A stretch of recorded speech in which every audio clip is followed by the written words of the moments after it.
Mes klausėm jūsų, kokios spalvos yra jūsų klozeto dangtis ir dar turim papildomą klausimą, jis yra kietas ar minkštas? Turim baltą, kietą, bet su lėtu nusileidimo mechanizmu. Baltas, kietas, su lėto nusileidimu. Čia jau prasideda išmanumas kažkoks, ar ne, Tadai? Su juo, nes kai yra maži vaikai, ten būna paleidžiam, babim, tas dangtis. Tai kad va šito viso nebūtų. Šiaip irgi baltas ir kietas. Baltas ir kietas. Na, Bet? Ir manau, tas dar geriau, nes kuo minkštesnis bus, to ilgiau norėsiu sėdėti. Spalvotas, bet kietas. spalvotas, bet kietas. Gerai spalvotas, plačiau. Žuvytės kaip akvariume toks. O, gražu. Maloniai tikriausiai nuteikia, ar taip, Miroslavai? Nu tai taip, spalvos vis tiek kažkokios yra linksmiau.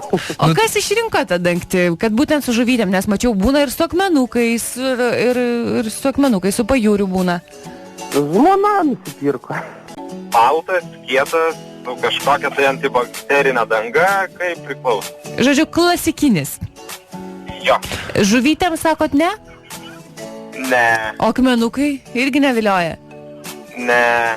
O, Toj galima pasidžiaugti akmenukais ir žuvytėm. o apskritai, jūs kokią nors paveikslėlio norėtumėt ar nenorėtumėt? Jeigu galėtumėt bet kokį rinktis.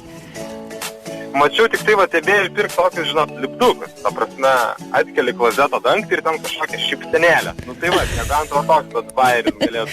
Bet šiaip tai... Geras rytas.